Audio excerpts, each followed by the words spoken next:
The sky tore. Not cleanly, not with the grace of lightning or the purpose of heavenly decree. It tore the way fabric tears when something too heavy presses against it from the wrong side. A jagged wound opened across the gray vault above Anfoglith, and through that wound fell a light that had no business in Middle-earth. Green. Violent green, the color of poison and bile, and things that should not burn.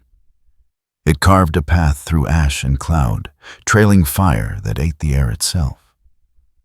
The dead plain below had known war for centuries. It had drunk the blood of elves, and men had been scorched by dragon fire, had trembled under the march of Morgoth's armies. But it had never flinched. It flinched now. The impact was not loud. That was the strange thing, the thing that would trouble those few who survived to remember it. There should have been thunder. There should have been the crack of stone and the roar of displaced earth. Instead, there was a sound like a breath being forced from lungs, a gasp of surprise from the world itself. Then silence. Then the slow creak of tortured ground, settling into a shape it had not chosen. Dust rose. Not the familiar gray ash of Angban's furnaces, but something darker, heavier. It climbed into the air and hung there, as if it had forgotten how to fall. At the center of the crater, something moved. It stood slowly. The movement was careful, almost deliberate, like a blade being drawn from a sheath. Muscle and mass arranged themselves into a form that resembled a man, but carried the proportions of something built to break mountains. The shoulders were too broad. The arms hung with a weight that suggested violence, even in stillness. And the hair, when the dust cleared enough to see it, blazed with that same poisonous green, standing upright as if caught in a wind that touched nothing else. The figure did not look around. It did not survey the wasteland or measure the horizon. It simply stood breathing, while the air around it began to shimmer with heat that had no flame. 3 miles to the north, a patrol of orcs halted mid-step. They were veterans of the long war, survivors of battles that had culled the weak and the unlucky. They knew the sounds of the plain. They knew the difference between the rumble of distant siege engines and the march of Balrogs. Through the deep places, they knew when to advance and when to scatter, and when to dig shallow graves in the ash and pray that whatever passed would not notice them. This sound, this impact, matched nothing in their experience. The captain, a scarred creature whose name had been forgotten even by those who served under him, turned his head toward the south. His eyes, pale and cunning, narrowed against the dust. What was that? No one answered. The question was not meant to be answered. It was simply the thing one said when the world did something unexpected. After a moment, the captain gestured, and the patrol began to move. Not quickly, not with the eagerness of those who think they have found prey, but with the slow, careful steps of scavengers approaching something dead, checking to see if it might still have teeth. They covered half the distance before the first of them noticed the heat. It came in waves, visible as distortions in the air, bending the light and making the ground seem to ripple like water. One of the younger orcs, barely a year into service, stopped and held up a clawed hand. "Captain, something's wrong."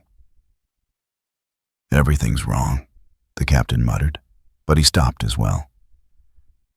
The patrol formed a loose cluster, weapons half drawn, every instinct screaming at them to turn back.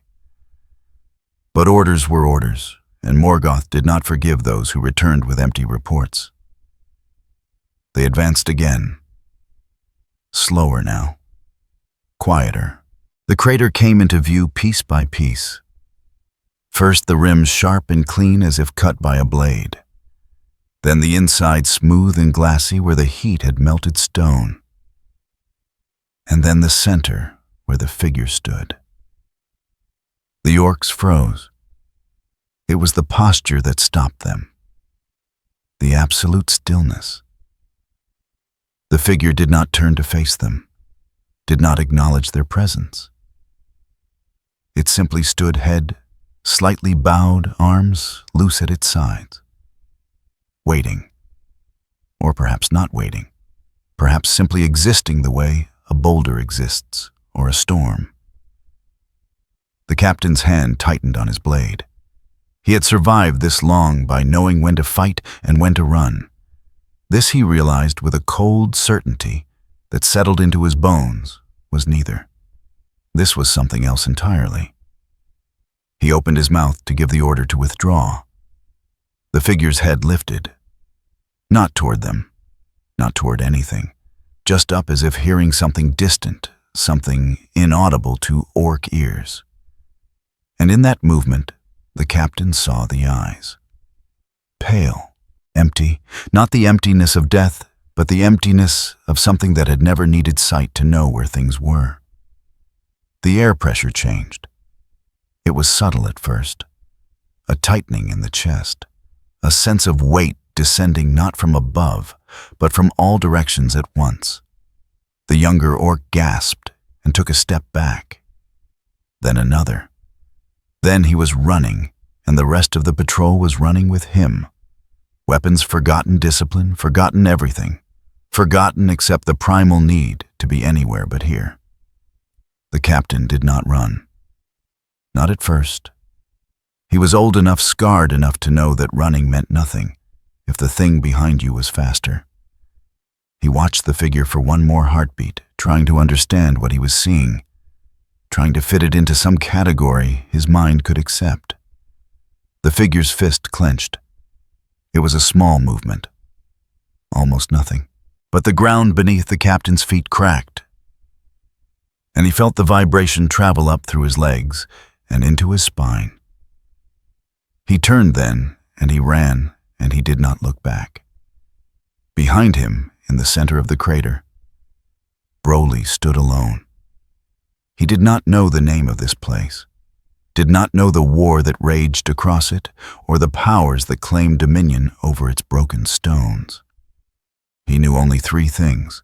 First, that he had fallen. Second, that something here pressed against him, an invisible weight that tried to push itself into his skull like fingers searching for a grip. And third, that he despised it. The weight was not magic, not precisely. It was older than spells and colder than curses. It was the residue of will, the accumulated pressure of a mind so vast and malicious that its mere presence stained the air. Somewhere to the north, in the fortress of Angband, Morgoth dreamed his dark dreams, and those dreams leaked out into the world like oil into water. Broly felt it the way one feels a hand on the shoulder in a dark room. His breathing deepened. The muscles across his shoulders bunched and released, a slow rhythm like the beating of a war drum. The green light around him intensified, no longer just a glow, but a presence, a thing that pushed back against the dark weight with equal and opposite force. The ground beneath his feet began to steam.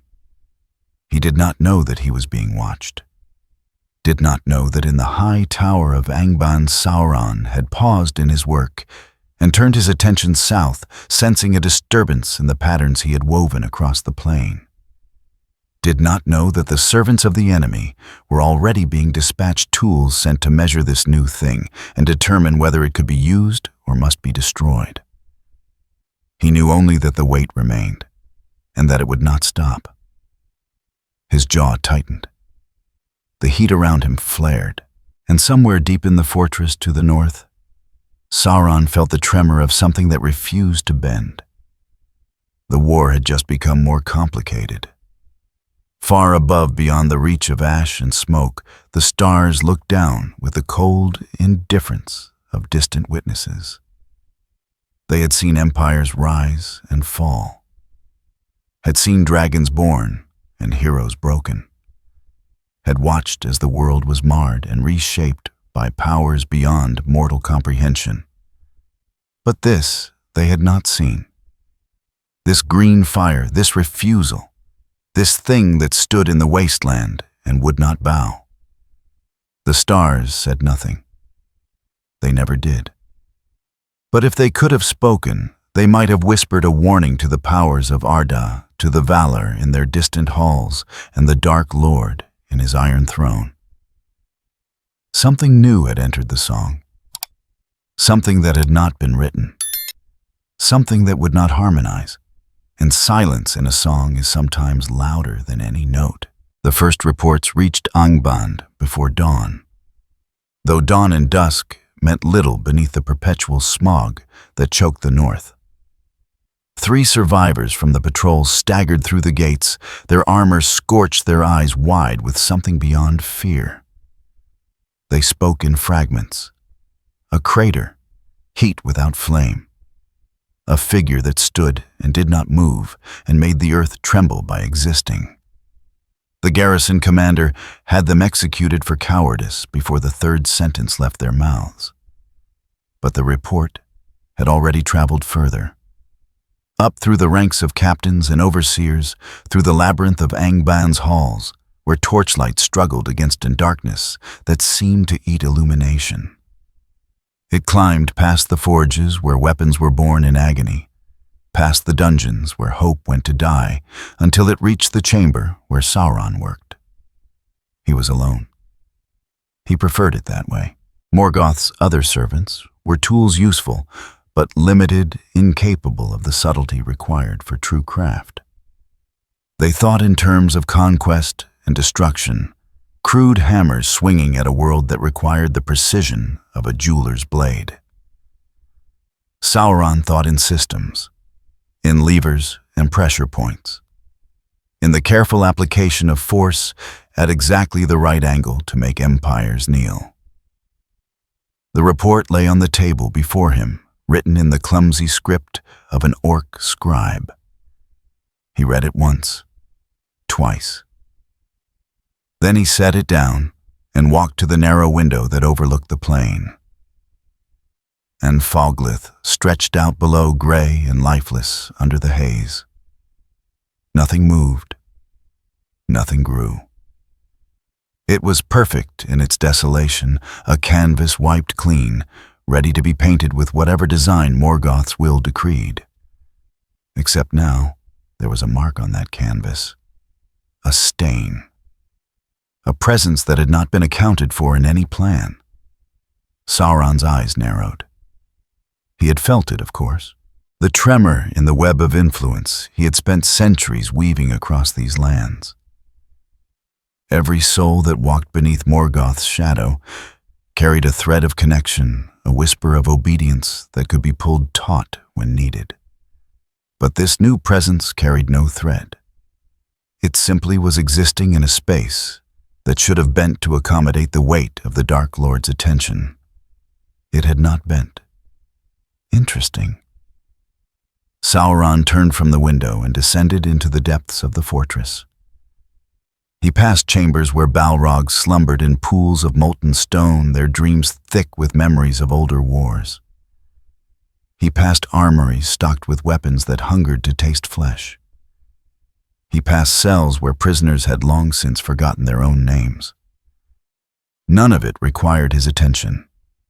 The machinery of Angband ran smoothly oiled by centuries of practice. But this required investigation. He reached the lower gates and summoned the captain of the Iron Guard.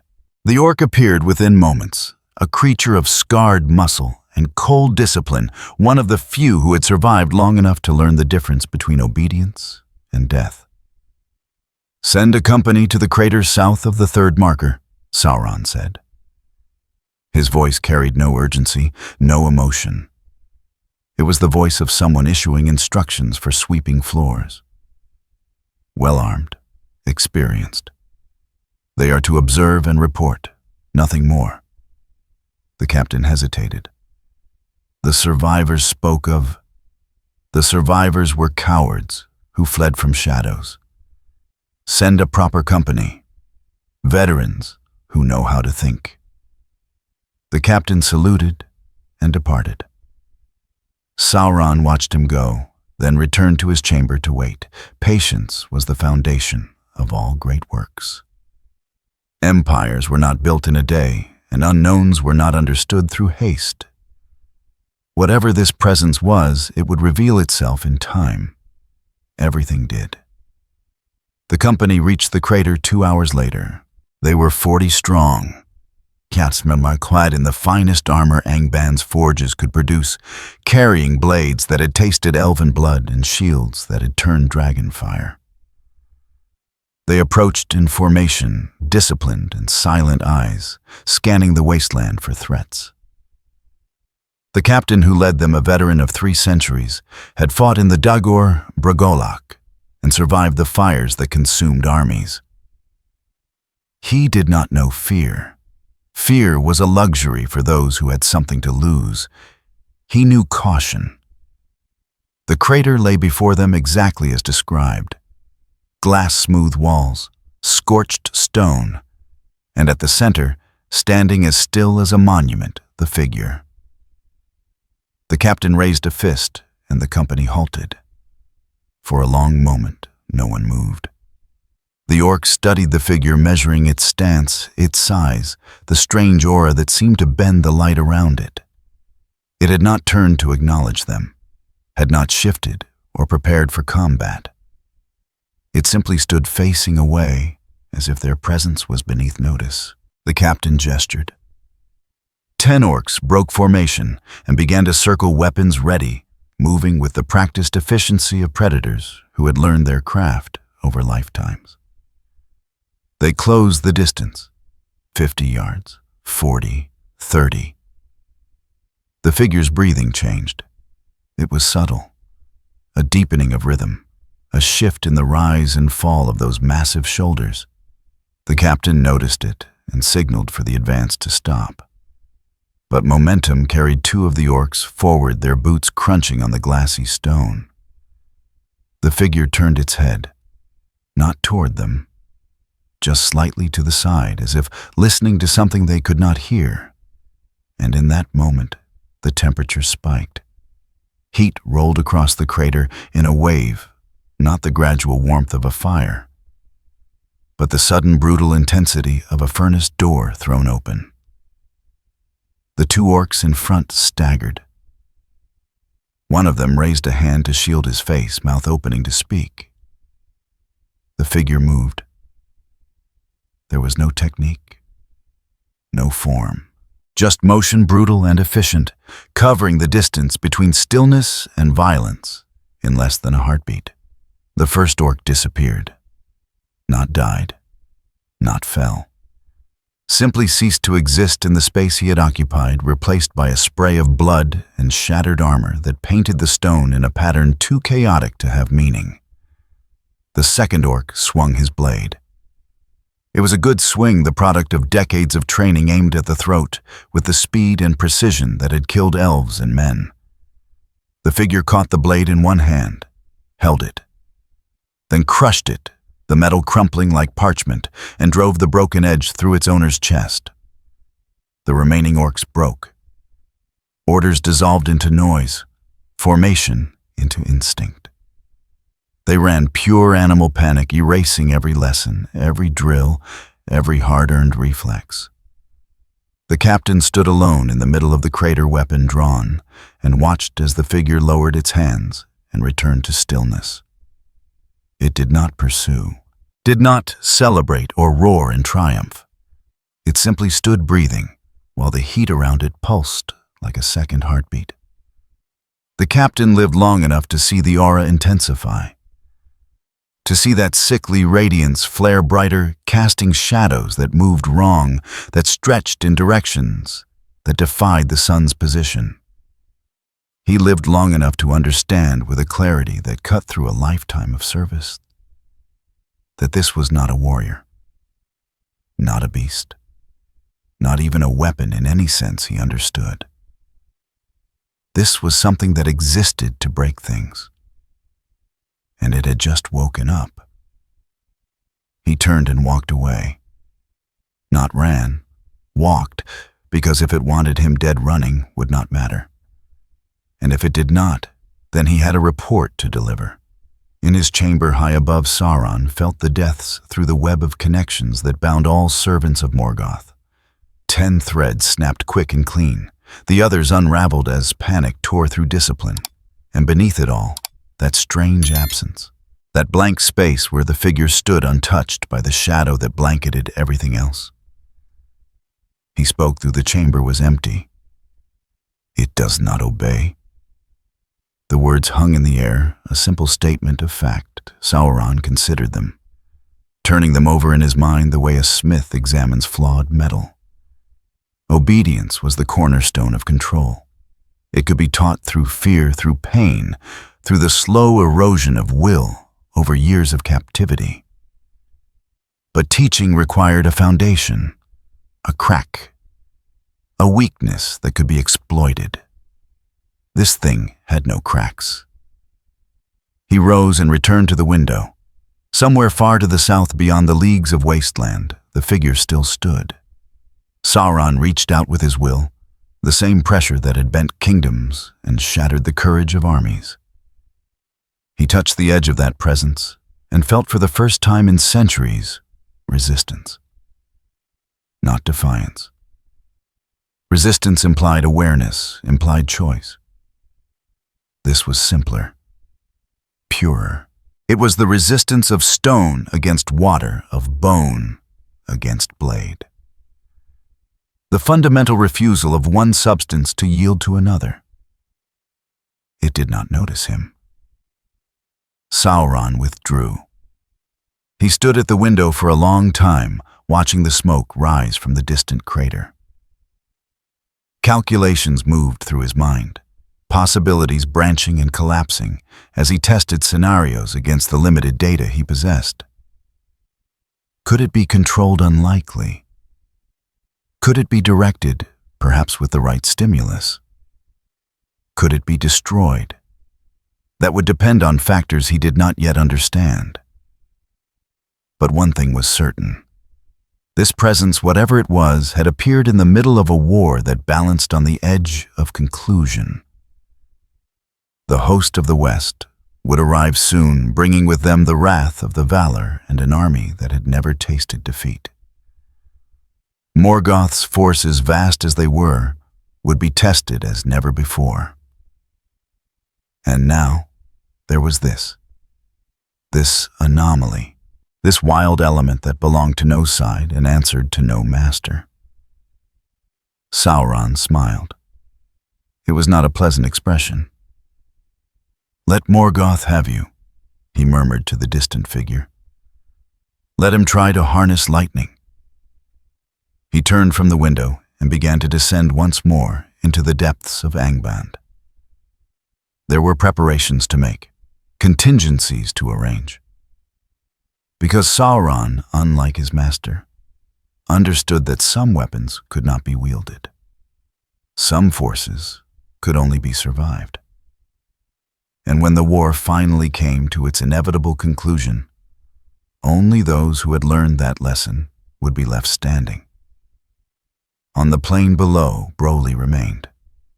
The pressure had touched him, had tried to coil around his mind like serpents, seeking purchase on smooth glass.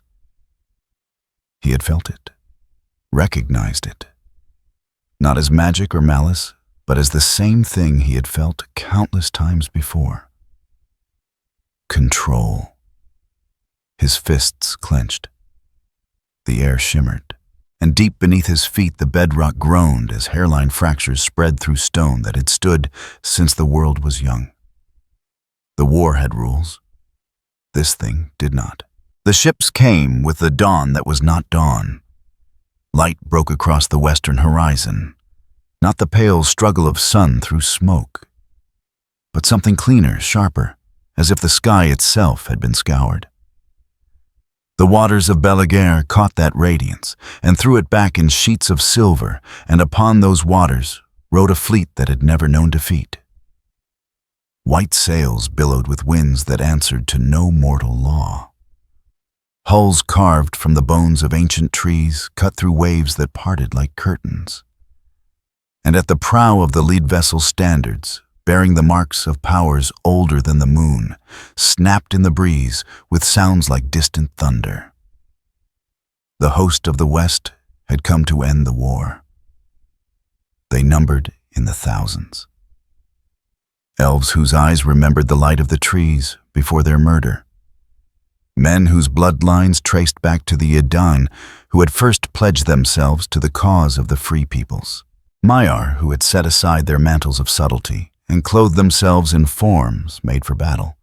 They moved with the precision of an army that had drilled not for years, but for ages. Every warrior a piece in a formation so perfect it resembled clockwork made flesh. At their head rode Enwe Herald of Manwe, mightiest in arms among all who walked Arda. He wore no crown, needed none. Authority radiated from him the way light radiates from a star, not as ornament but as fundamental nature. His armor was white as winter, his blade unsheathed and gleaming with a luminance that suggested dawn trapped in steel.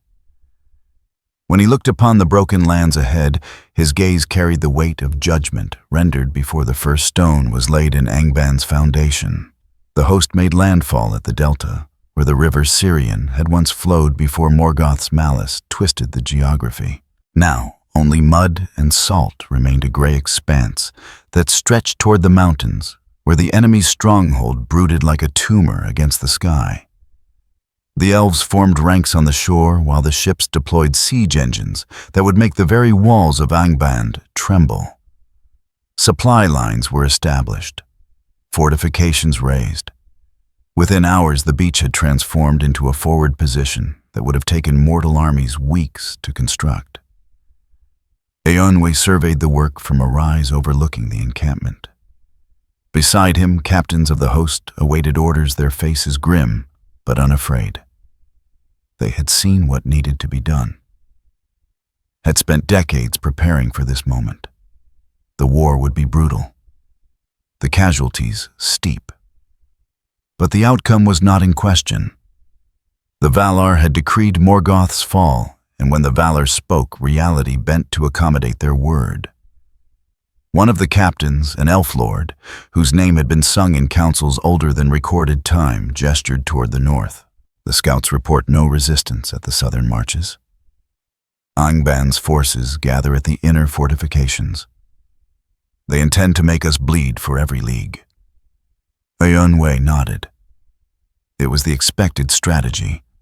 Morgoth would sacrifice his outer territories, funnel the host into killing grounds where numbers meant less than terrain. The Dark Lord was many things, but a fool was not among them. "We advance at first light," Eonwe said.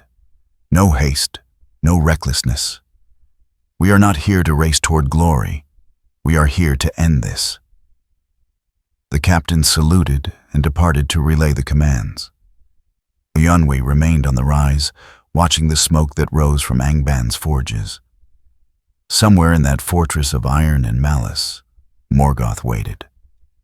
The ancient enemy, the marrer of Arda, the one who had poisoned the music before the world was fully sung. And soon that waiting would end.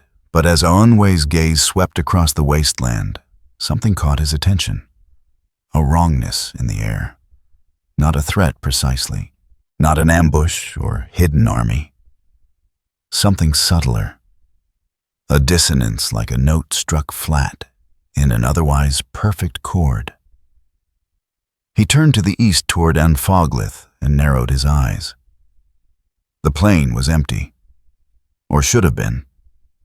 But there at the edge of vision, something lingered. A distortion. A place where the light bent in ways it should not. He could not see details from this distance, could not make out form or shape. But he felt it. An absence of harmony. A presence that did not belong to the song of this world. "What are you?"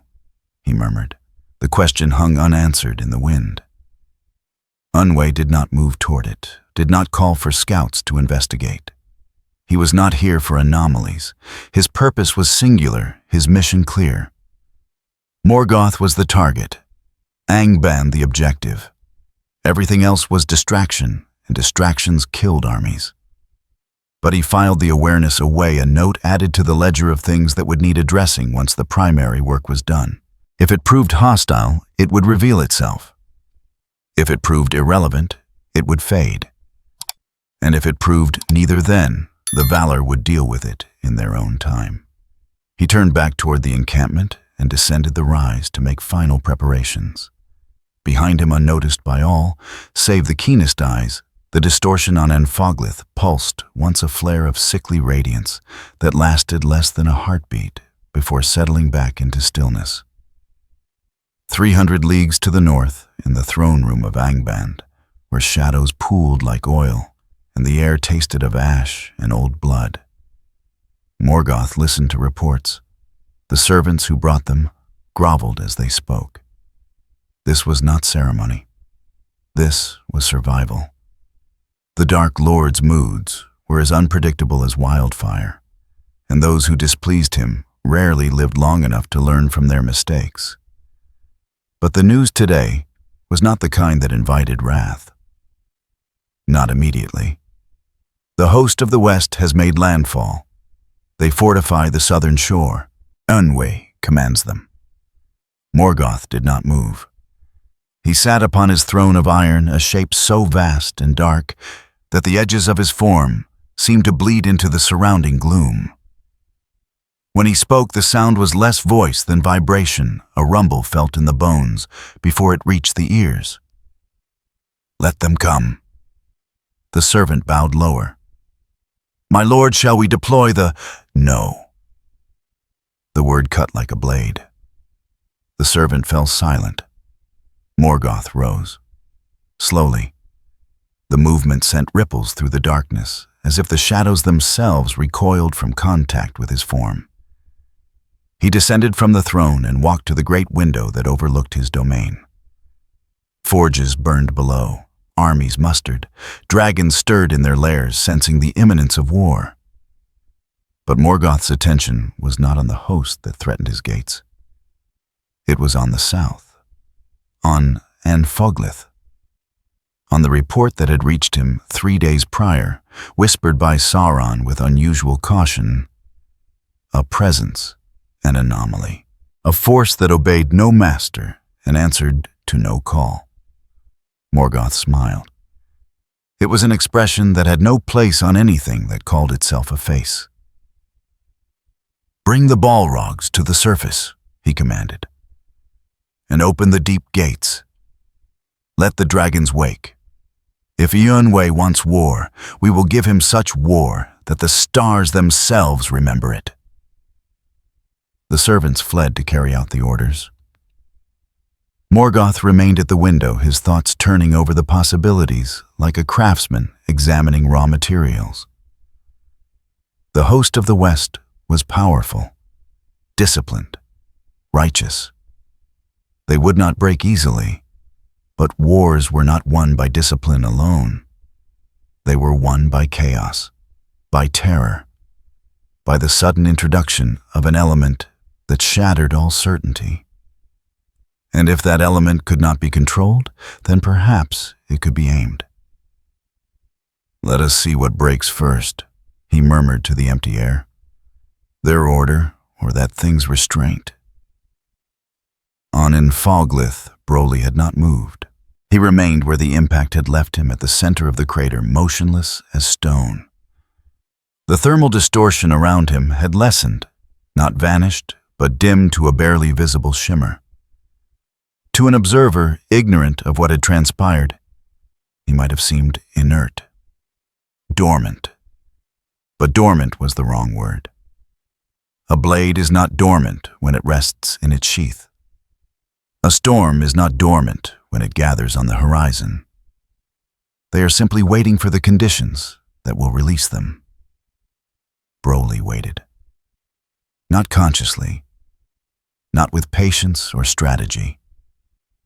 His mind did not track the movements of armies or calculate the trajectories of wars. He simply existed in a state between action and rest, a balance maintained by the absence of stimulus. The orcs who had fled were gone. The invisible weight that had tried to coil into his thoughts had withdrawn. There was nothing left to push against, so he did not push. But the aura around him had not faded entirely. It lingered, a faint luminescence that pulsed in rhythm with his breathing, and if one had instruments sensitive enough to measure such things, they would have detected a low vibration emanating from his form. Not sound. Not exactly. Something deeper. A frequency that resonated with the bedrock itself, as if his mere presence was slowly teaching the stone a new way to exist. The ground beneath the crater had begun to change. Hairline fractures spread in geometric patterns, too precise to be natural, too chaotic to be deliberate. Where those fractures reached the edges of the glassy stone, they branched and multiplied, creeping outward like frost on a window. The change was subtle, slow, but inexorable. Arda was accommodating him, not willingly, not by choice, but because substances, when pressed together with sufficient force, eventually yield. To the west, Ionwe finalized his battle plans, unaware that the dissonance he had sensed was not a distraction, but a variable that would rewrite every calculation. To the north, Morgoth prepared his defenses, confident that chaos could be weaponized if one simply knew where to point it. And in the east, on the barren plain, where Ash had ruled unchallenged for millennia, a warrior who belonged to no song, waited for the world to give him a reason to move. The host of the West began their march at first light the following day. Trumpets sounded across the encampment, clear notes that cut through the morning haze and sent birds scattering from the skeletal remains of trees long dead. The army moved as one, a river of gleaming steel and righteous purpose flowing north toward the darkness that had plagued the world for an age. Ionwe rode at the vanguard, his blade catching the light in ways that made it seem less weapon than solidified sunlight. Behind him, the captains maintained formation, their voices carrying commands that rippled through the ranks with the efficiency of long practice.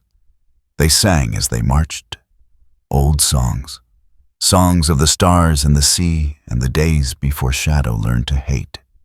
The sound of 10,000 voices raised in harmony carried across the wasteland like a wave crashing against the silence that Morgoth's presence had imposed on the land. And on Anfoglith, 300 leagues to their east, Broly's eyes opened. He did not know the words, did not understand the language, but he heard the sound, and the sound was not alone. It carried with it an intent, a declaration, a claim that this world belonged to those who sang, and all others were trespassers. His fists clenched. The aura around him flared. And for the first time since his arrival, Broly moved with purpose. Not toward the singers, not yet, but his head turned, tracking the direction of the sound. And the ground beneath his feet cracked with a sound like distant thunder. The war had not yet reached him, but he had just decided to reach it. The gates of Angband opened like a wound in the mountainside. Not the small posterns used for patrols or supply chains, but the great iron portals that had been sealed since the Dagor Bragolak, their surfaces etched with runes of binding and dominion. The sound of their opening carried across the wasteland a groan of tortured metal that spoke of tonnage and ancient mechanism. Smoke poured from the gap thick and black, carrying with it the stench of sulfur and burned flesh. Something emerged. It came slowly, as if the act of crossing from the deep places into open air required adjustment. Shadow preceded it, a darkness that seemed to drink the surrounding light and give nothing back. Then flame, not the clean fire of torches, but something older, redder, a conflagration that predated the sun and knew only hunger. And finally form. Massive limbs wreathed in smoke. A mane of fire that cascaded down a spine bent with malice. Eyes like coals set deep in a face that resembled a furnace more than any living thing. The Balrog had woken. It was not alone. 3 more followed each, a titan of shadow and flame, their forms shifting and uncertain at the edges, as if reality struggled to contain them. They were Maiar once, servants of Ale who had been seduced by Morgoth's promises in the days before the world hardened into its final shape. They had been beautiful then, creatures of craft and precision. Now they were ruin incarnate, walking contradictions that burned and froze, that illuminated and blinded, that existed only to unmake. The host of the West saw them emerge and did not falter. Horns sounded, formations shifted, shield walls locked with the precision of dancers who had rehearsed this moment 1,000 times. Archers knocked arrows fletched with silver. Cavalry wheeled into flanking positions. The Balrogs were terrible, yes, ancient and mighty, and wreathed in the power of the music's corruption. But the host had been built to face such terrors. They had trained for this, prepared for this. And at their head, Eönwë raised his blade and gave the order that would begin the engagement. The Balrogs did not charge. They walked, slowly. Each step left footprints of molten glass in the stone. The air around them shimmered and warped thermal currents strong enough to lift ash into spirals. One of them carried a whip of flame that cracked like thunder when it moved. Another bore a sword as tall as 3 men, its edge radiating heat that made the horizon dance. They were in no hurry. They did not need to be. Fear was their vanguard, and fear traveled faster than any army. But the host did not break. Eönwë began his advance, and the army followed. The gap between the 2 forces closed. 100 yards, 70, 50. And then from the east, something else arrived. Broly crossed the distance between Anfoglith and the battlefield in less time than it took the Balrogs to complete 10 steps. He did not announce himself, did not roar or challenge or declare intent. He simply appeared at the edge of the engagement zone, moving with a speed that left after images burned into the vision of those who glimpsed him. One moment, he was a distant distortion on the horizon. The next, he was there positioned between the advancing armies like a fulcrum that neither side had accounted for. The host's forward momentum stuttered. It was instinct more than conscious choice. Something primal in the blood that recognized when the battlefield had changed shape. Eönwë raised a fist, and the army halted. Not in fear, not in confusion, but in the sudden awareness that the equation had gained a variable no one had calculated. The Balrogs saw him and paused as well. They did not recognize him. How could they? He belonged to no song they remembered, answered to no power they acknowledged. But they recognized threat. Every Maya, no matter how corrupted, retained the ability to sense potency, to measure the depth of an opponent before the first blow was struck. And what they sensed made them hesitate. One of them, the largest, took a step forward. Its whip coiled and uncoiled, testing the air. It opened its mouth and spoke not in any language of Middle-earth, but in the black speech the tongue Morgoth had crafted to hurt the world by existing. The meaning was clear, even without translation: submit or burn. Broly did not respond. He simply looked at the creature. His eyes, empty of everything but the most basic awareness, tracked its form without interest or malice. He was not evaluating it, not measuring its power or calculating tactics. He was merely acknowledging that it existed. And then he moved. The Balrog's whip lashed out a strike that could have bisected stone and melted steel. It moved faster than mortal eyes could follow a line of superheated air and raw malevolence aimed at the intruder's throat. Broly caught it. Not with effort, not with technique. He simply reached up, and the whip was in his hand, its flames extinguished as if they had never been. For a heartbeat, nothing happened. The Balrog stared at its weapon, at the hand that held it, at the impossibility that its fire could be touched without consequence. Then Broly pulled. The Balrog lurched forward, its immense weight yanked off balance by a force it could not comprehend. It tried to brace to plant its feet and resist. But resistance required friction, required physics, required the cooperation of the ground beneath. And the ground at that moment was little more than a suggestion. Broly's other hand lashed out. The blow was simple, a straight punch unadorned by flourish or fury. But when it connected with the Balrog's chest, the sound was not the crack of impact, but the deep, resonant boom of air being displaced faster than it could compress. The Balrog's torso caved inward. Not crushed, not broken, negated. The structure of its form, the scaffolding of will and malice that held the flames and shadow together, simply ceased to function. The creature's eyes widened. Its mouth opened, but no sound emerged. In that final moment, the Balrog understood. This was not corruption, not another servant of darkness wearing a different face. This was not fire answering to fire shadow, consuming shadow. This was something that existed in a space where the music had never played, where the rules that governed Maiar and Valor and all the powers of Arda held no meaning. This was outside. Broly released the whip and watched as the Balrog collapsed backward, its form unraveling like smoke caught in a sudden wind. The flames guttered and died. The shadow dissipated. What remained was less a corpse than an absence, a space where something terrible had been, and now was not. The other three Balrogs stared. The battlefield held its breath.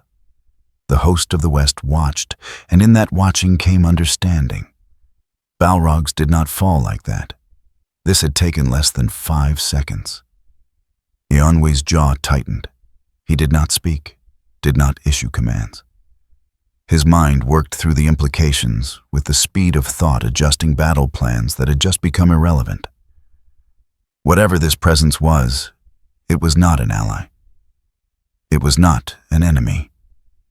It was a third force, and third forces made certainty impossible. The remaining Balrogs made their decision. They withdrew.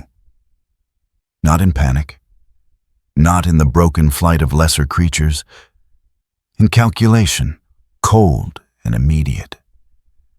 They had witnessed the negation of one of their own by an entity that should not exist, and survival meant recognizing when a battle could not be won.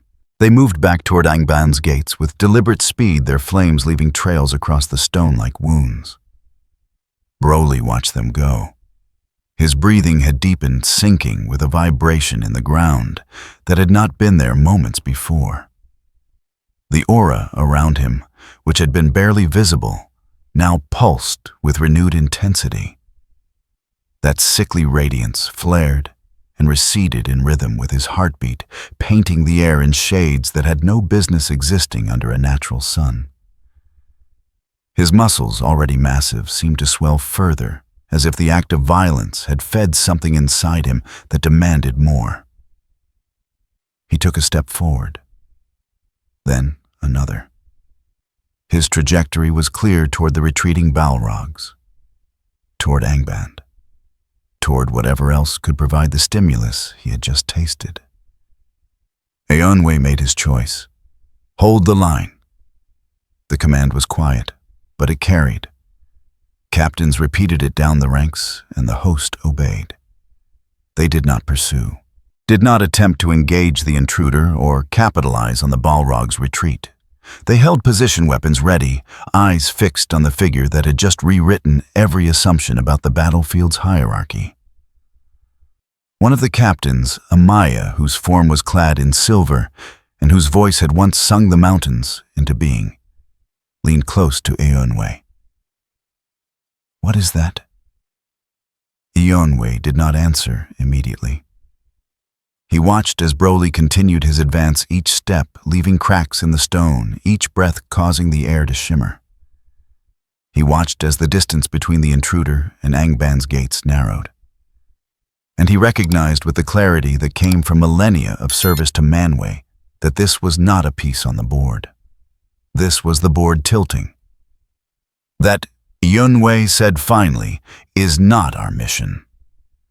The captain started to protest, but Eonwë raised a hand. "We are here to end Morgoth, not to chase anomalies, not to fight battles that serve no purpose. Let it go where it will.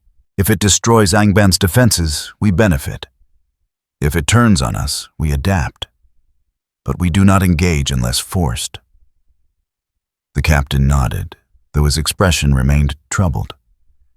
He turned to relay the orders, leaving Eonwë alone at the vanguard to watch as Broly disappeared into the smoke that shrouded the approaches to Angban. Behind him, the army waited, disciplined, ready, but shaken in ways they would not speak aloud. They had come to this war knowing the enemy, knowing the stakes, knowing that victory was possible because the valor had ordained it. But they had not come knowing that there were things in the world that did not care what the valor ordained.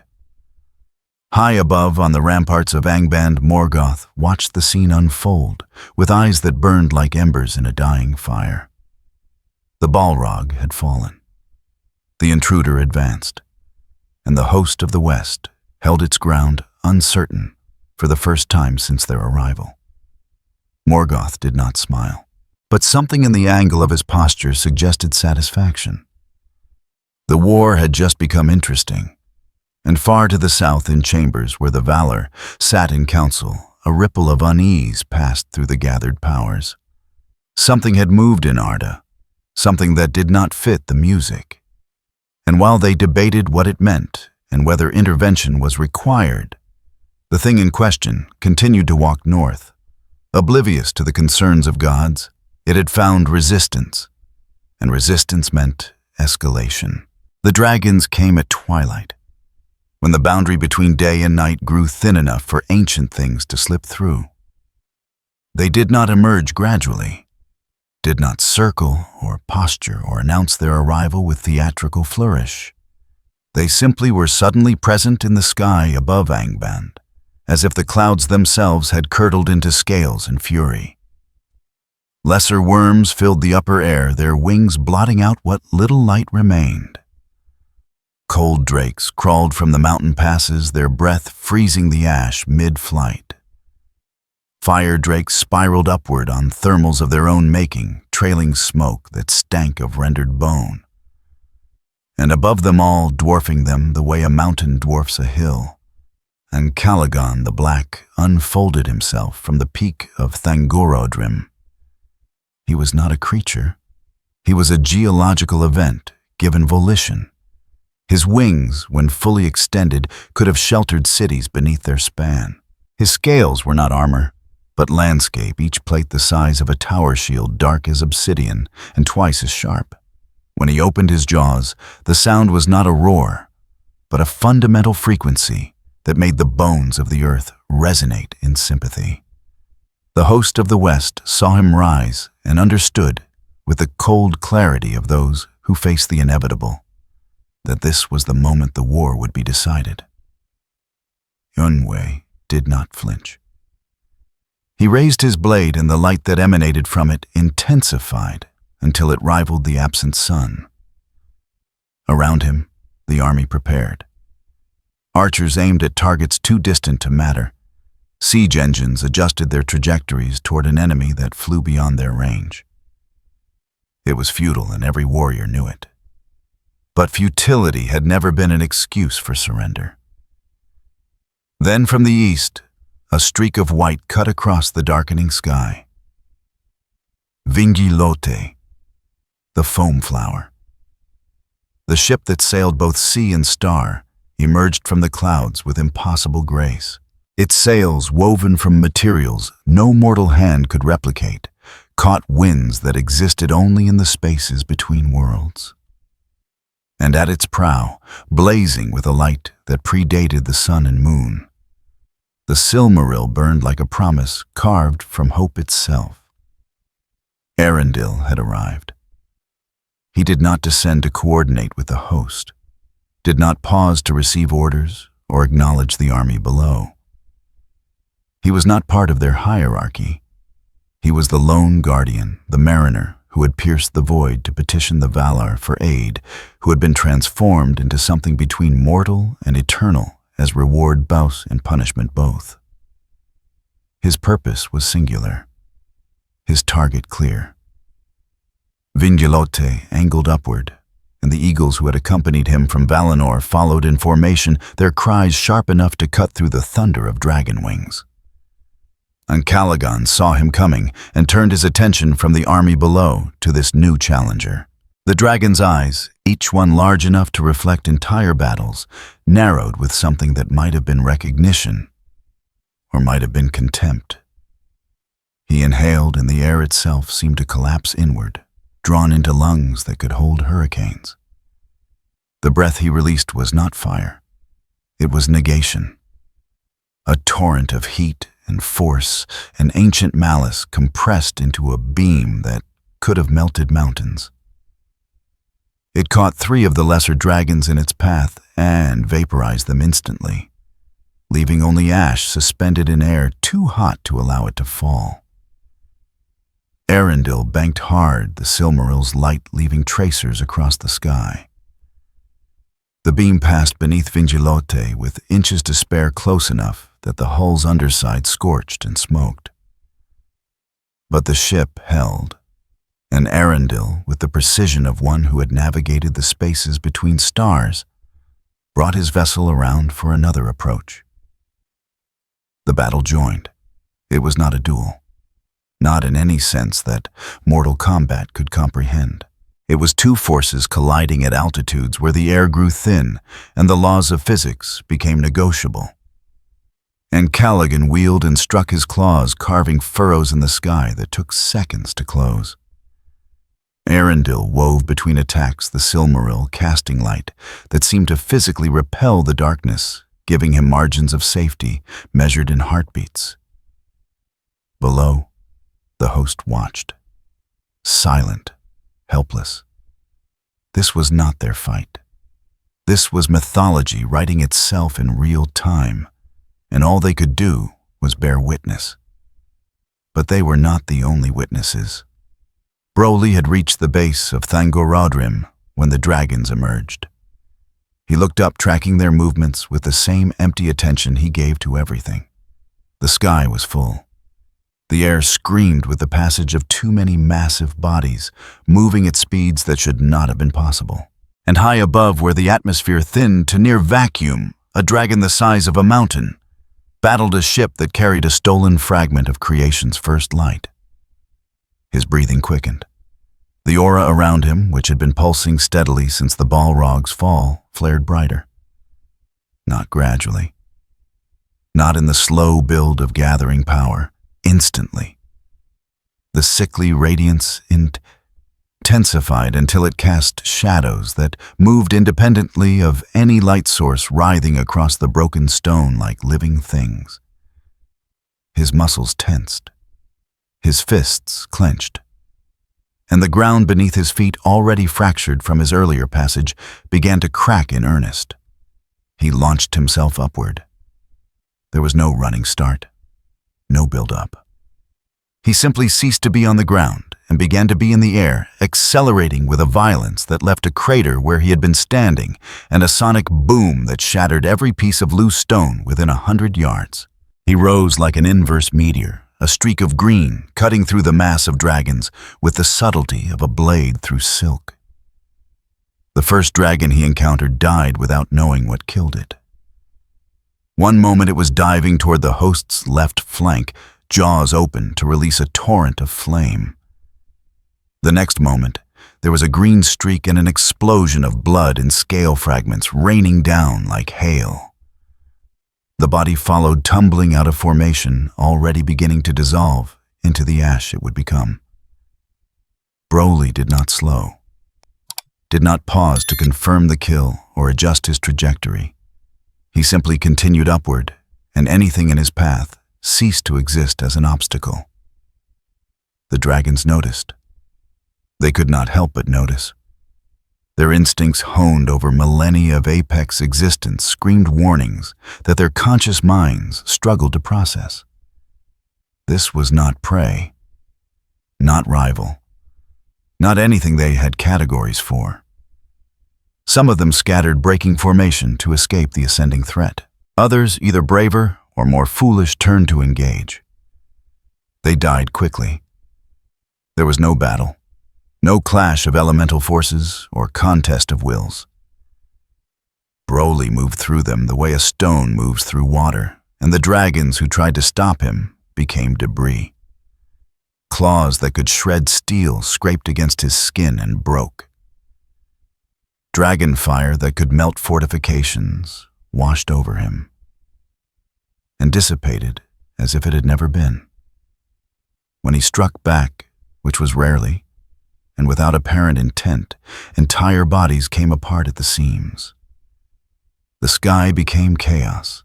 Formations dissolved.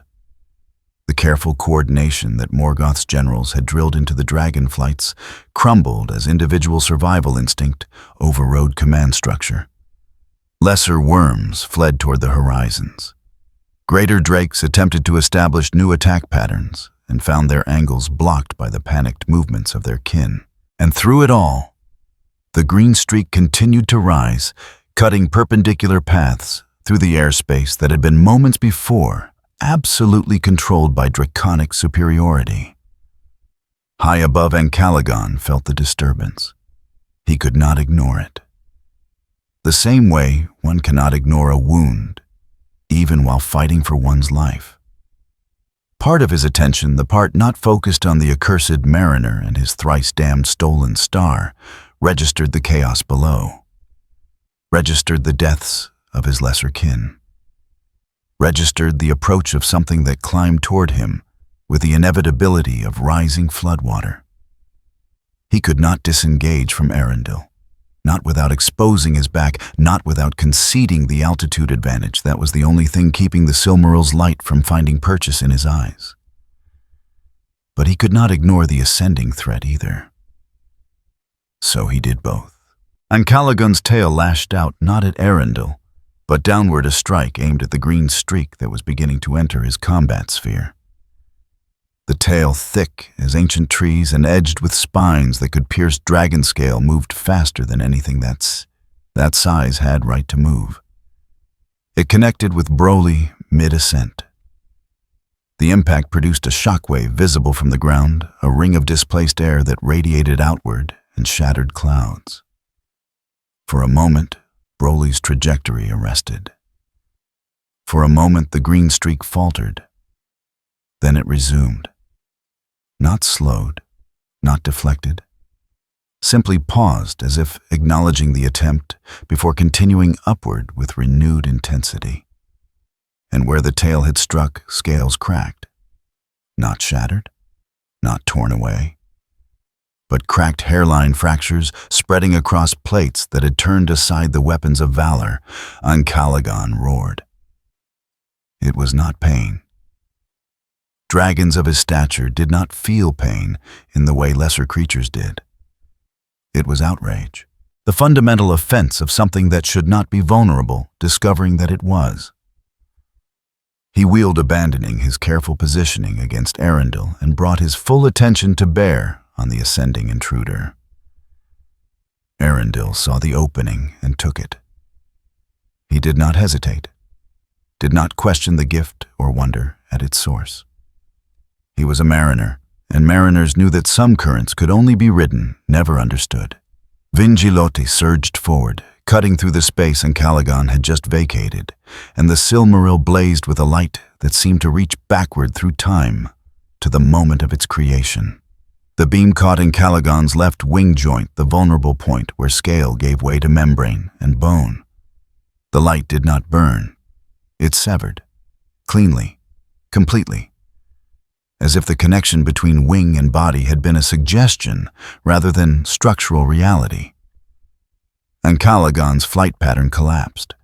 He did not fall immediately. His remaining wing beat desperately, trying to compensate for the sudden asymmetry. His tail lashed for balance. But flight at that scale and altitude was not a matter of strength alone. It was geometry. It was physics. And with one wing gone, the geometry became impossible. He began to drop. Not a dive, not controlled descent. A fall. The kind of fall that starts slow and accelerates.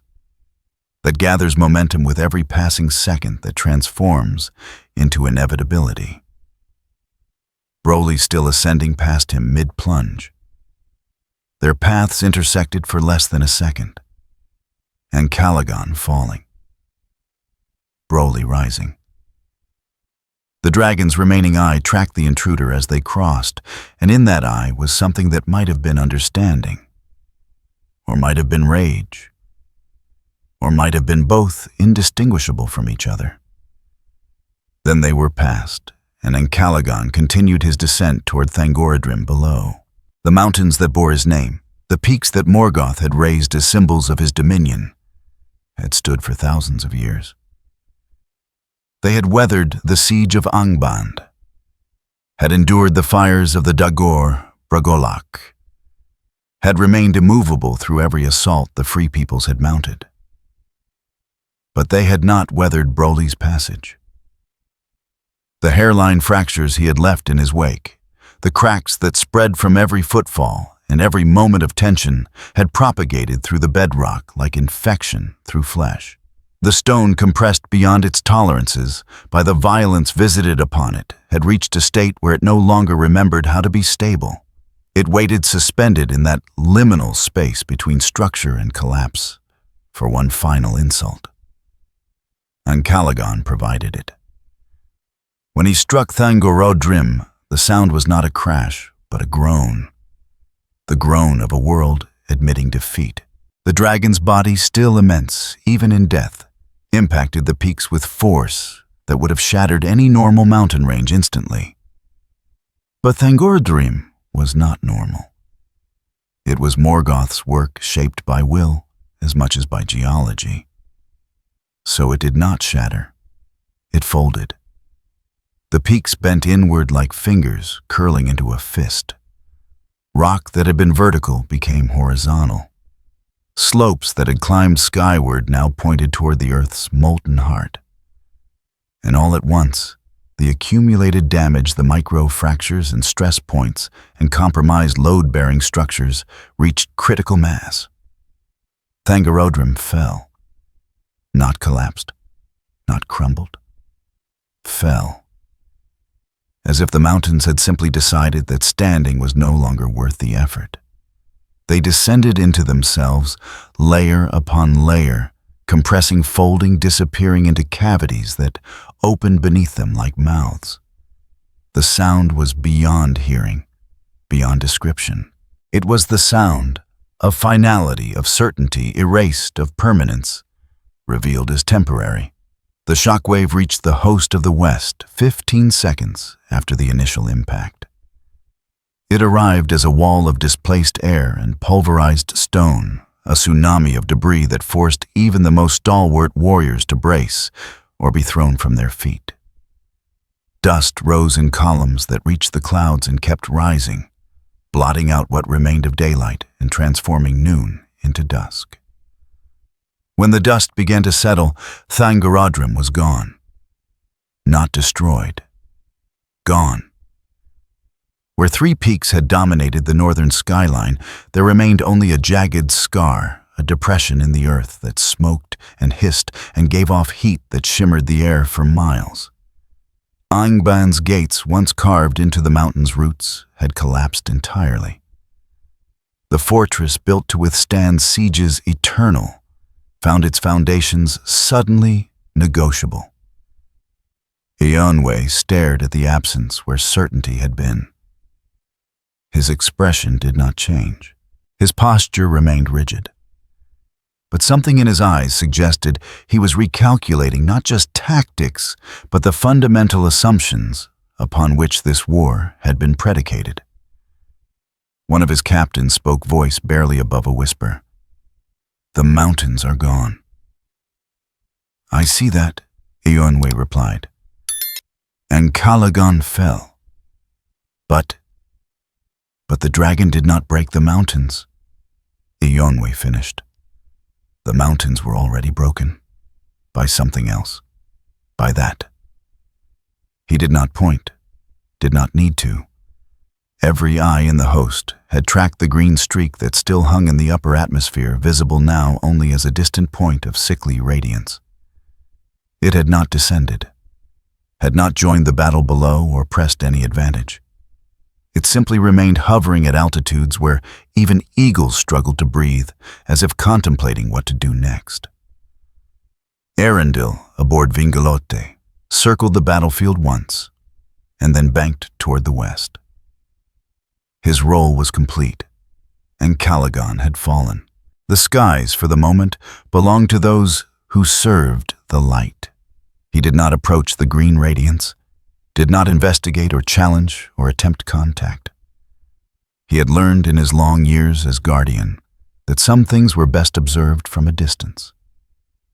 Below, Morgoth's armies began to collapse in earnest.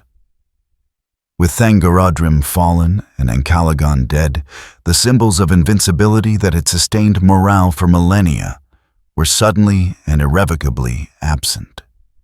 Orcs fled toward the northern wastes. Trolls scattered into caves that would become their tombs. Even the Balrogs, those few who remained, withdrew into the deepest halls where they might survive what was coming.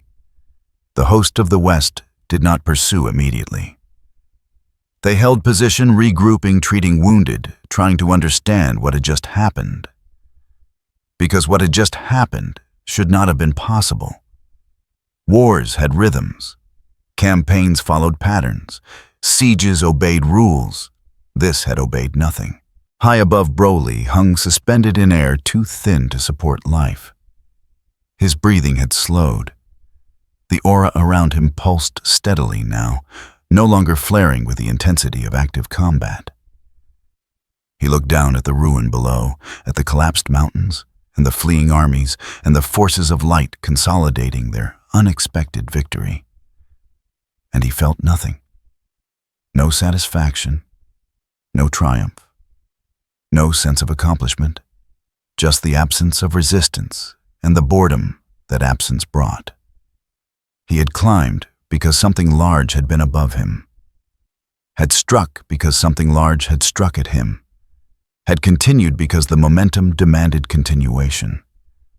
But now the large things were gone. The resistance had vanished. And without resistance, there was no purpose. His gaze drifted north beyond the ruins of Angband, beyond the wastes where Morgoth's broken armies fled, toward the edge of the world, toward the place where the sky met something that was not quite sky. Something in that direction pulled at him. Not physically, not with force or attraction, but with the simple fact of its existence. A boundary, a limit, a thing that said, beyond this point the rules change. Broly began to move again, not down, not toward the battles that would soon consume the ruins below, but north, toward the rim of the world, toward the door that no one was meant to open from this side. Behind him, Thangorodrim continued to settle into its new configuration, sending up occasional plumes of dust and smoke. And the war, which had just reached its climax, discovered that its climax had been premature. The real ending was yet to come. The first cracks appeared an hour after Thangorodrim fell. They were subtle at first, barely noticeable amid the chaos of collapsing fortifications and fleeing armies. A fissure here no wider than a finger. A gap there shallow enough to step across without thought. The kind of damage that any battlefield accumulates, the kind that engineers mark for later repair and soldiers learn to ignore. But these cracks did not stop growing. They spread with the patience of inevitability, branching and multiplying like roots, seeking water. From the ruins of Angband, they extended south and west, following fault lines that had been stable since the world's shaping. Stone that had borne the weight of mountains for millennia discovered it no longer remembered how. Support structures failed in sequence, each collapse triggering the next. A cascade of geological surrender that accelerated with each passing hour. The host of the West felt it first as vibration, a tremor beneath their feet that came and went like a slow heartbeat. Then as sound, a low groaning that seemed to emanate from everywhere and nowhere, as if the earth itself had learned to voice complaint. By the time the scouts returned with reports of fissures opening in the southern marches, Eonwe had already given the order to prepare for evacuation. He did not explain his reasoning, did not need to. The captains who had fought at his side for centuries recognized the signs. The ground was no longer trustworthy. The battle had been won, but victory meant nothing if the land itself collapsed beneath them. "Sound the retreat," Eonwe commanded. "Organized withdrawal to the coast. Priority to the wounded and supply trains. Leave nothing that cannot be carried. We move within the hour." The order rippled through the ranks with practiced efficiency. Tents came down. Weapons were secured. The siege engines, too massive to relocate, were set aflame rather than abandoned intact. Within half an hour, the encampment that had taken a day to establish had been reduced to scorched earth and the trampled paths of an army in motion. They marched south, under a sky still choked with dust from Thangorodrim's collapse. The sun, when it appeared at all, was a pale disk filtered through layers of particulate that would not settle for weeks. The air tasted of ash and salt, an odd combination that spoke of destruction meeting ocean. The march was silent. No songs, no triumphant hymns. The warriors moved with the grim focus of those who understood that survival was not yet guaranteed. Around them, the land continued its slow disintegration. Rivers changed course overnight, carving new channels through stone that should have resisted for centuries. Hills subsided into sinkholes. Forests that had withstood dragon fires simply tilted and slid into newly formed ravines. Belerian was dying. Not quickly, not with the drama of immediate catastrophe, but dying nonetheless, succumbing to wounds inflicted over the course of a war that had consumed an age. The final battle had not destroyed it. The final battle had simply revealed that the destruction had already been complete. All that remained was the slow acknowledgement of what had been lost. By the third day of the march, they began encountering refugees. Elves who had lived in the eastern vales, their homes consumed by fissures. Men from settlements along the Sirion, fleeing waters that rose without rain to explain them. Even a handful of dwarves, their underground halls compromised by cave-ins that no engineering could prevent. They joined the exodus without question, adding their numbers to a column that stretched for miles. Eonwe placed them under the protection of the rearguard and did not slow the pace. There would be time for grief later, time to tally losses and mourn what could not be saved. Now there was only the march, the relentless push toward the coast, and the ships that waited there.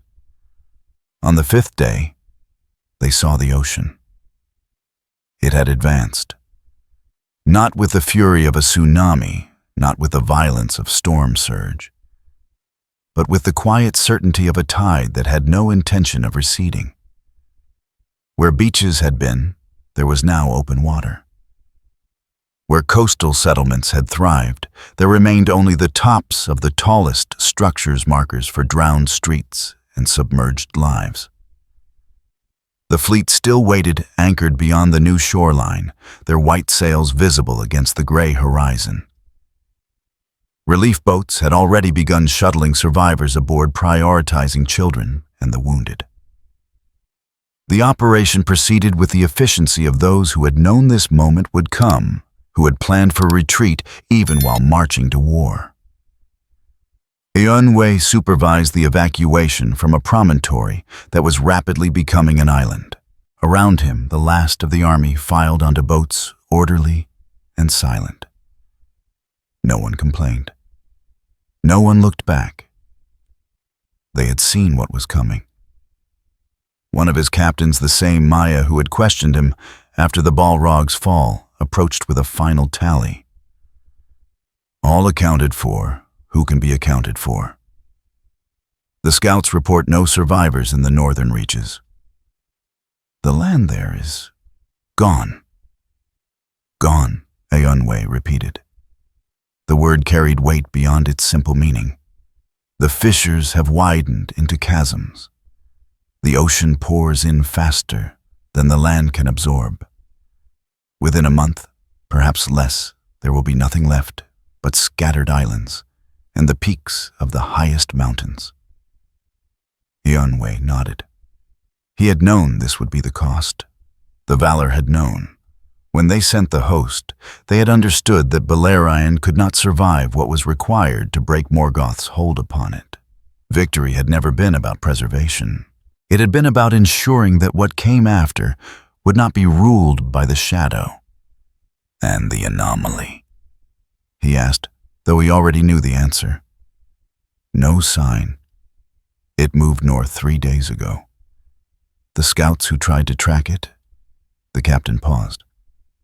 They did not return, but their last report suggested it was heading toward the edge of the world. Let it go, Eunwei said. Our work here is done. The captain saluted and departed to board the last transport.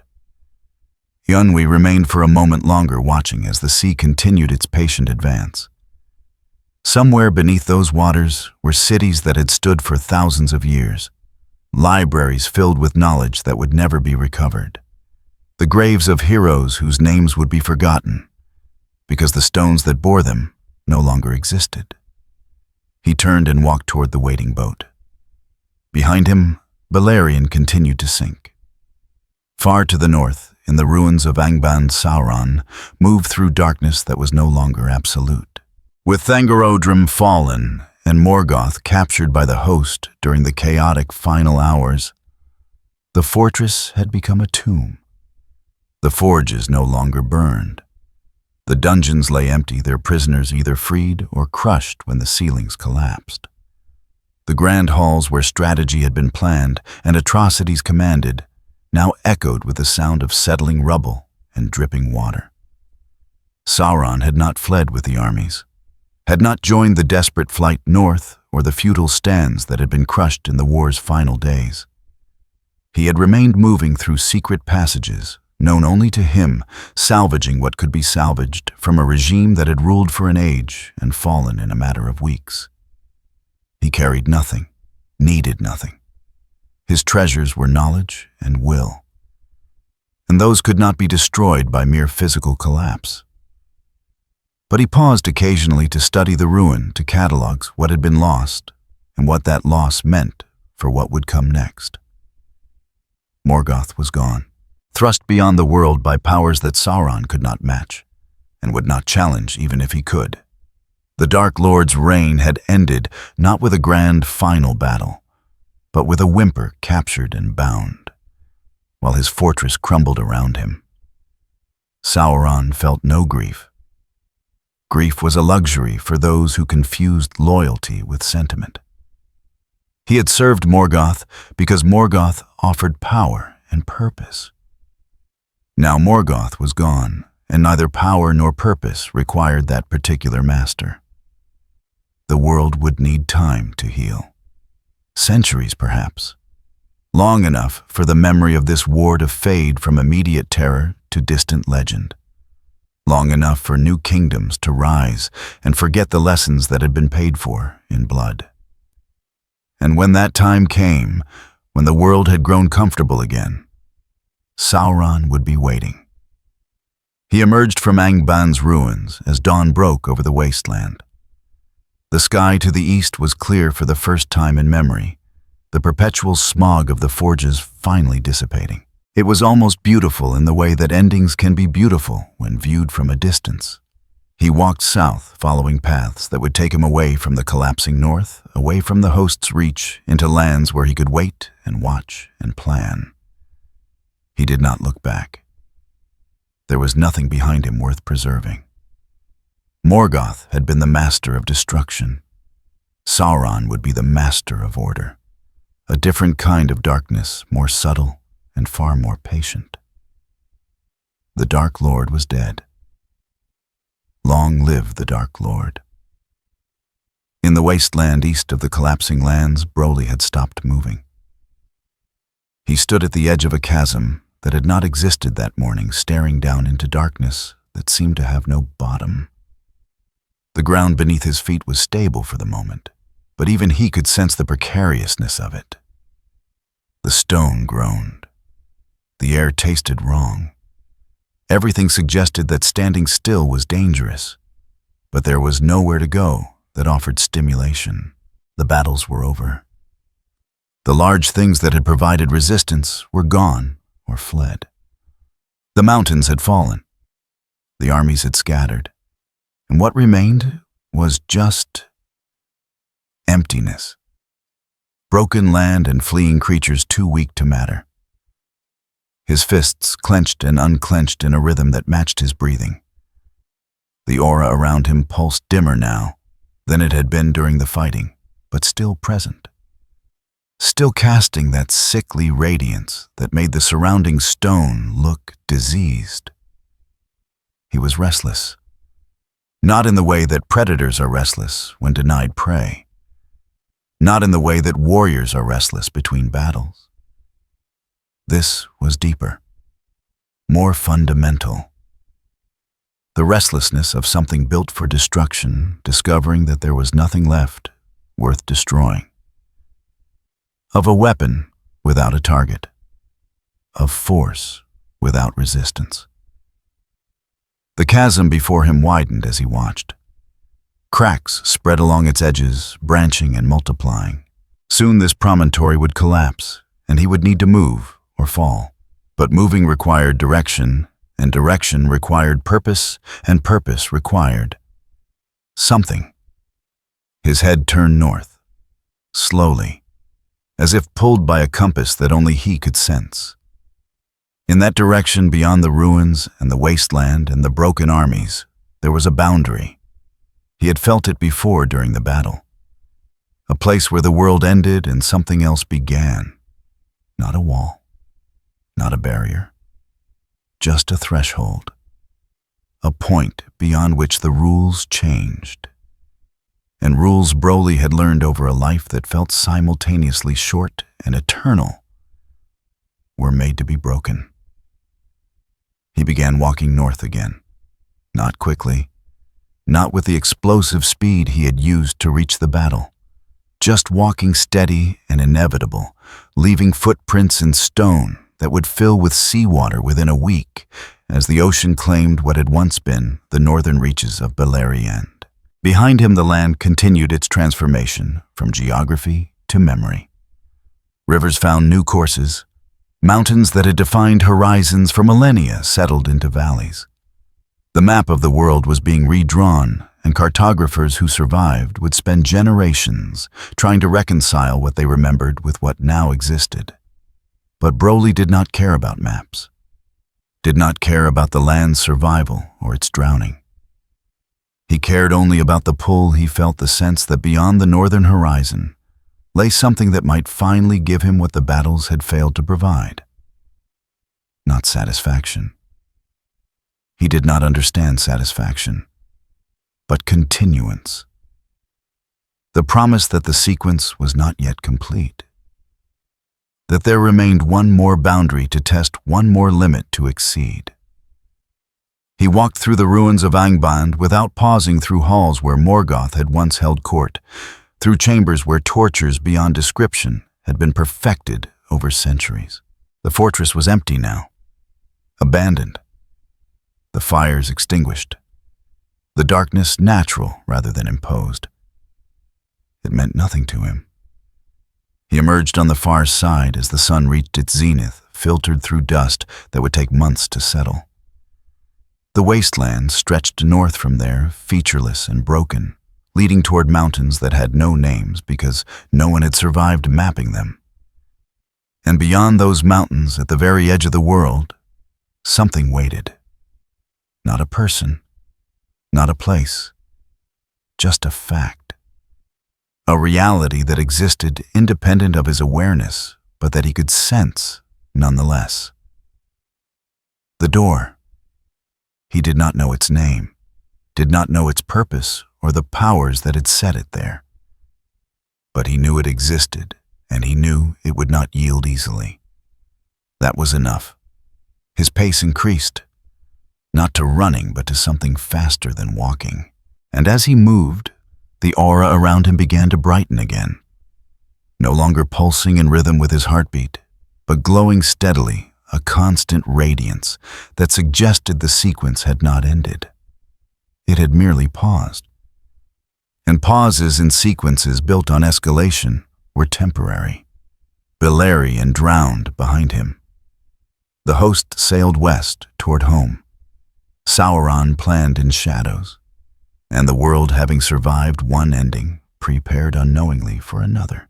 Far beyond the shores of Middle-earth, in halls that existed outside the ordinary flow of time, the powers felt the wrongness. It was not dramatic, not the sudden alarm of catastrophe or the sharp pain of violation. It was subtler than that. A note held too long in a song otherwise perfect. A rhythm that skipped a beat and continued as if nothing had happened. The kind of error that only becomes obvious in retrospect, when the pattern has moved on and left a gap where continuity should have been. Manwe, who saw furthest and whose domain was the breath of the world, noticed it first. He stood upon the peak of Taniquetil, where the heirs of Arda came to report what they had witnessed, and he heard in their whispers something that should not have been. A presence that moved through the world without disturbing the music. A force that existed in spaces where creation had left no room for variables. He summoned the others. They came not in haste, but in the measured pace of those for whom time was a suggestion rather than a constraint. Ulmo, who commanded the waters. Aule, master of crafts. Yavanna, to whom all growing things answered. Even Mandos, who rarely left his halls of the dead, attended this gathering. They assembled in a chamber where the walls were windows onto reality itself, where they could observe the world they had shaped without the limitations of perspective or distance. For a time they did not speak. They simply watched. They saw Belerian sinking beneath waves that would not recede. Saw the host of the West shepherding the survivors towards ships that would carry them into a new age. Saw Morgoth bound in chains that he would wear until the world's ending cast beyond the door of night into the void, where time itself had no meaning. All of this was as it should be, as it had been foreseen. The war was won, the enemy defeated, the price paid. But they also saw something else, a figure moving north through the wasteland, a presence wrapped in sickly radiance, a thing that left cracks in the world's foundation simply by existing, and around it a void in the music. Not a corruption, not the marring that Melkor had inflicted, just absence. As if the song had notes missing and had learned to compensate to flow around the gap without acknowledging it. Mandos spoke first, his voice like stone grinding against stone. It is not of Arda. That much is evident, all replied. But what is it not Maya? Not creature of darkness or light? It moves through creation without disturbing the substance, only the pattern. Yavanna, whose concern was for all living things, frowned. It has caused great harm. The land breaks where it walks. The structure of things bends around it like water around stone. And yet, Ulmo observed his voice carrying the depth of oceans. It has also served our purpose. And Calagon fell. Thangorodrim collapsed. The war ended swifter than our calculations suggested. If this is an enemy, it is one that strikes our enemies as readily as it would strike us. Manwë remained silent, watching the figure progress through the northern reaches. His expression revealed nothing. When he finally spoke, his words carried the weight of decision already made. It is outside the pattern. Not marred, not corrupted. Simply outside. And we cannot unmake what was never made within our song. Then what do we do? Ole asked. Let it wander. Let it break what remains. We do what we have always done when faced with forces we cannot comprehend through action. Manwë turned from the window to face the assembled powers. We observe. We contain when possible. We allow the pattern to adjust. And if it threatens more than can be adjusted, Yavanna pressed, then we will act. Manwë's voice carried no doubt. But not now. Not while it serves no master and makes no claim. The world has just endured a war that consumed an age. If we descend now in our full power to confront something we do not understand, we risk breaking what we sought to preserve. Mandos nodded slowly. The land is fragile. Another intervention of our magnitude would shatter the foundations entirely. There would be no Middle-earth left to save. Precisely. Manwë looked back toward the window, toward the distant figure that continued its northward march. It moves toward the door. Let it reach there. Irindil keeps watch at that threshold. If it attempts to breach what should not be breached, he will sound the call and we will answer. And if it does breach, Ulmo asked, then it will be beyond the circles of the world and no longer our concern. Manwë's tone carried finality. The void is Morgoth's prison. If this thing chooses to enter that darkness, let it contend with what waits there. The powers considered this. It was not satisfaction they felt, not relief or certainty, but it was acknowledgement. Some forces could not be fought directly. Some anomalies had to be allowed to run their course, to expend themselves against boundaries, natural or imposed, rather than be met with opposition that might prove more destructive than the anomaly itself. What of Unwë? All asked. He leads the host. Surely he has seen this thing. He has, Manwë confirmed, and he has made the correct choice. He does not pursue, does not engage. He completes the mission given and trusts that powers beyond his authority will handle what lies beyond his reach. Would that all who served showed such wisdom, Mandos murmured. The council dispersed without formal conclusion. There was nothing more to say. The decision had been made not through debate, but through the shared understanding of those who had shaped the world and knew its limits. They would watch. They would wait. And if the threshold was breached, they would respond. But not before, not unless absolutely necessary. The world was too fragile for certainty, and certainty too often demanded a price higher than the safety it purchased. In the ruins of Angband, the final prisoner was brought forth. Morgoth, who had once been called Melkor, the mighty who had been fairest of the Ainur, and had fallen furthest from grace, knelt in chains that burned with a light he could not bear to see. The chains were not made of metal, but of binding deeper than substance wrought from the authority of those who had the right to judge. Eonwë stood before him, blade still drawn, expression impassive.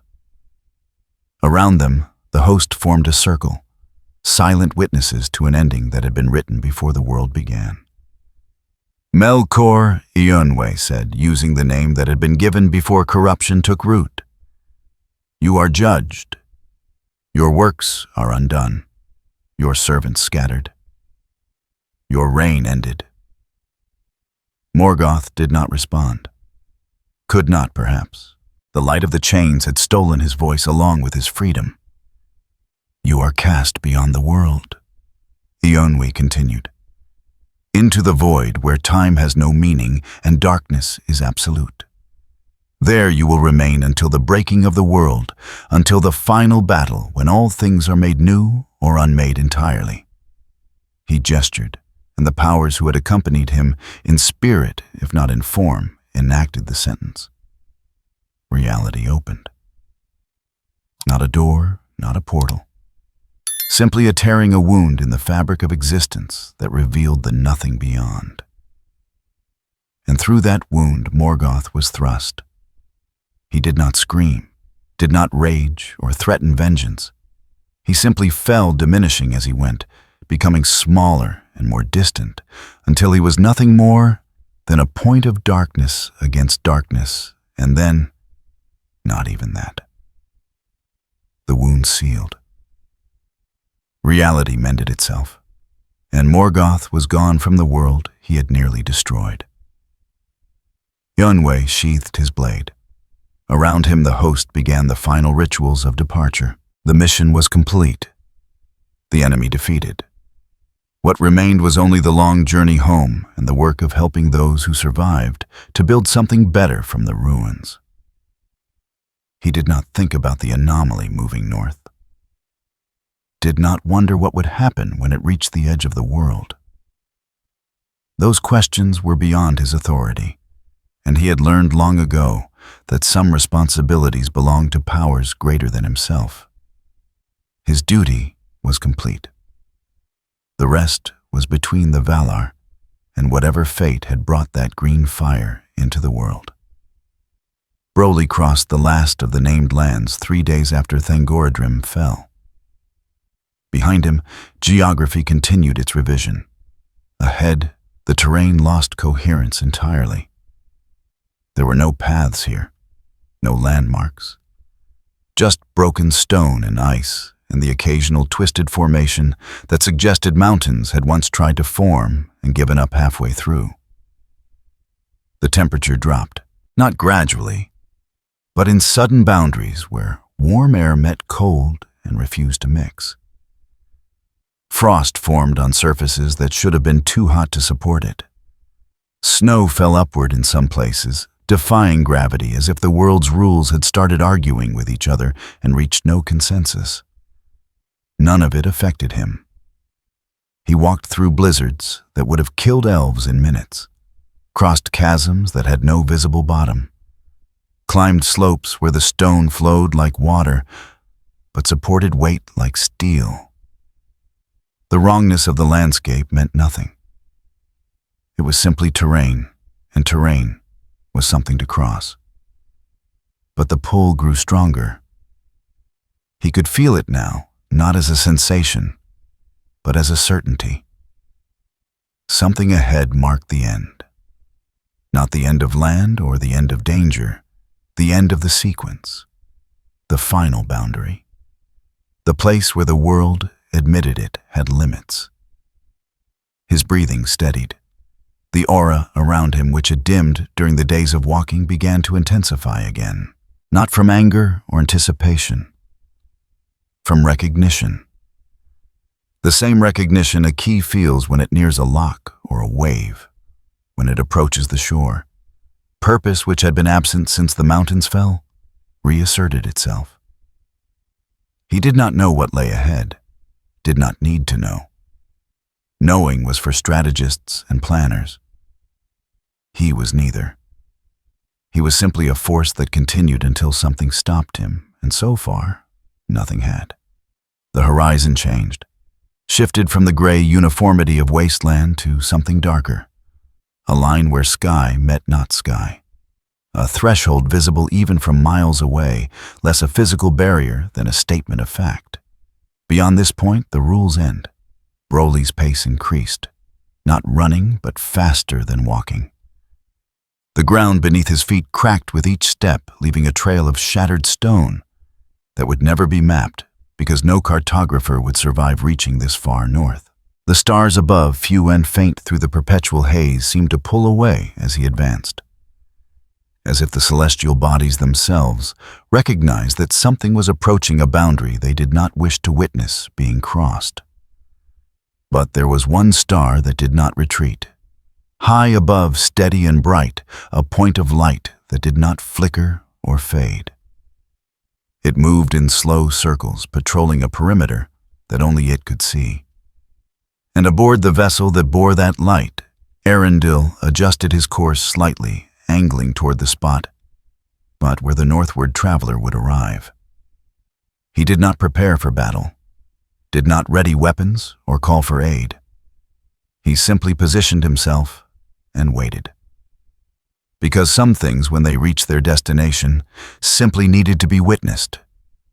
To have someone present who could say when asked in distant ages, "Yes, I was there. I saw what happened." Even if what happened defied explanation. Far below, Broly reached the final league. The pull had become undeniable now. A gravity that had nothing to do with mass and everything to do with purpose reaching its conclusion. He looked up once, saw the star, registered its presence the way one registers weather. Then he looked forward again toward the line where the world ended, and he did not slow. The edge of the world was not a cliff. It was not a wall or a barrier or any physical structure that could be seen and measured. It was simply a place where the world ended and something else began. The air grew heavy there, dense with a wrongness that had nothing to do with temperature or pressure. Light bent around it, not in the way that physics dictated, but in the way that things bend when they do not wish to proceed further. The door of night stood at that threshold. It had no hinges, no frame, no physical presence at all in the conventional sense. It was a boundary written into the fabric of creation, a statement that said, "Beyond this point, existence becomes negotiable." The Valar had set it there in the ancient days when Morgoth had first been cast beyond the circles of the world. They had made it strong, had woven into it the authority of those who shaped reality, had ensured that nothing within Arda could breach it from either side. Nothing within Arda. Broly reached it as the last light faded from the western sky. He stopped at the threshold not from caution, but from the simple fact that there was nowhere further to walk. Before him the ground ended. Not gradually, not with a slope or decline. It simply stopped as if the world had been cut with a blade and the wound left unhealed. Beyond that edge was darkness. Not the darkness of night or shadow, but the absence of light in a way that suggested light had never existed there to begin with. He looked into it, his eyes empty of everything but the most basic awareness registered the nothing without comprehension or concern. He did not understand what he was seeing, did not need to. Understanding was irrelevant when the only question that mattered was whether a thing could be crossed. He reached out and touched the boundary. The response was immediate. The air itself recoiled, molecules fleeing from the point of contact as if scalded. A sound emerged not from any source, but from the fabric of reality protesting the touch. It was not loud. It was simply present everywhere and nowhere, the sound of something fundamental being asked to accommodate what it was designed to reject. Broly pressed harder. The boundary resisted. Not physically, there was nothing to push against, nothing solid or substantial. But it resisted nonetheless, the way water resists oil, the way existence resists unexistence. The pressure built not against his hand, but against the concept of his hand, against the idea that a thing from within the world could touch what lay outside it. His breathing deepened. The aura around him flared, no longer pulsing, but burning steadily, a radiance that cast shadows in directions that should not have been possible. His muscles tensed, his jaw set, and for the first time since falling into this world, Broly encountered something that would not yield through simple application of force. The boundary absolute. He struck it. The blow was not his strongest, not the kind of strike that had negated the Balrog or scattered dragons. Just a straightforward punch, the same motion he had used countless times before. But when his fist connected with the threshold, the sound was not impact, but fracture. The deep, resonant crack of something fundamental discovering it was not as permanent as it believed. The boundary held, but barely. And in that barely was the acknowledgement that it could be broken. Broly struck again, and again. Each impact sent ripples through the darkness beyond waves of distortion spreading outward into the nothing like rings on still water. The sound grew louder, no longer a protest, but a warning. Reality itself was screaming not in pain, but in alarm, alerting whatever listened that something impossible was occurring. High above Arendelle felt the vibrations through Vingolotti's hull. He had positioned himself at a distance from the threshold, close enough to observe, but far enough to avoid being caught in whatever was about to happen. The Silmaril blazed at the ship's prow, its light steady and pure, a counterpoint to the sickly radiance below. He did not descend, did not call out or attempt to intervene. He simply watched, bearing witness the way he had watched so many other impossibilities in his long years as guardian. His hands gripped the wheel tighter as the next impact echoed across the edge of the world. The boundary was failing.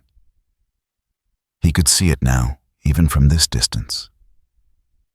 Cracks spreading through the nothing visible as distortions in the darkness lines where the absence of existence was becoming more absent still. The door of night, which had held since the world's shaping, was being forced open from the inside. Not by one of the powers. Not by Morgoth attempting escape. But by something that should not have been able to touch it at all. Arendelle did not reach for weapons. What use were blades against this? He was the guardian, yes, but his purpose was to keep watch to ensure that what lay beyond did not enter. This was the opposite. This was something trying to leave. And there was no protocol, no contingency, no ancient wisdom that addressed what to do when the prison break happened in reverse. So he did the only thing he could. He held position and prepared to do what could be done if the threshold gave way entirely. Below, Broly struck the door for the 7th time. It broke. Not shattered, not exploded. It simply ceased to hold the way a dam ceases to hold when the pressure exceeds the structure's tolerance. The boundary that had marked the edge of the world folded inward, curling back on itself like burned paper.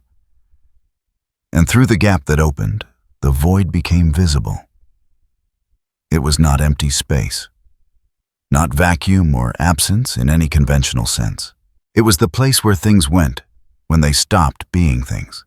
The timeless void where Morgoth had been cast, where the concept of existence itself became optional.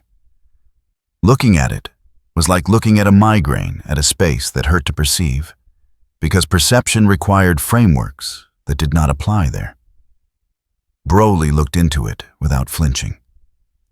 He saw no stars, no darkness, no distance, just the nothing vast and patient and utterly indifferent to whether anything ever entered it or left.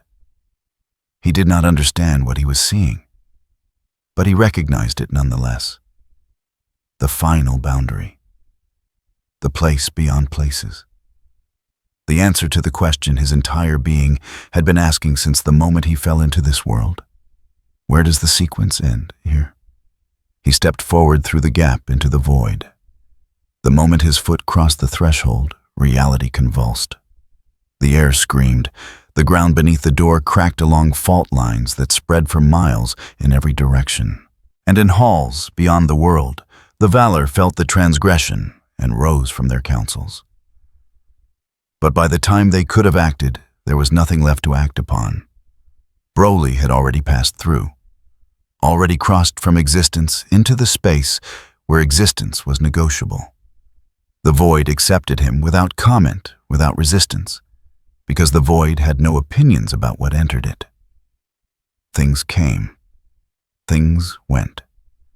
The nothing remained regardless. Arendil moved then not downward, but forward, guiding Vingalote toward the torn threshold.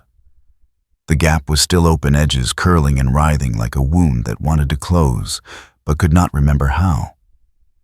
Through it, the void spilled outward, not as substance, but as concept. The wrongness of it, the fundamental contradiction of nothing leaking into something. He could not seal it. That was beyond his power. But he could hold it. The Silmarill's light intensified, blazing, with a radiance that had no business in the mortal world. Arendil brought the ship alongside the threshold's edge and extended that light into the gap, not to push the void back, but to mark its boundary. To give the world something to anchor against, while it remembered how to close.